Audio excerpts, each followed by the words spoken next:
Hey friends, if you encounter high CPU usage due to the service hosted repository service, then please watch this video. I will guide you through the resolutions. There is a service called the state repository service. Let me show you in the service manager.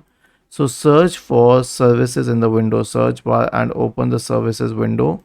Now scroll down to the state repository service here, and then you can restart the service and check if it helps, and then also restart the computer. But if it doesn't, then you can disable or stop this service. It won't matter much because this service provides infrastructure support for the application model, but you can still work without it. Right click on it and stop it. Was this helpful? If yes, then please subscribe to the channel, and if not, then let us know in the comment section of the video on how we could help you further. Thank you for watching this video and have a nice day.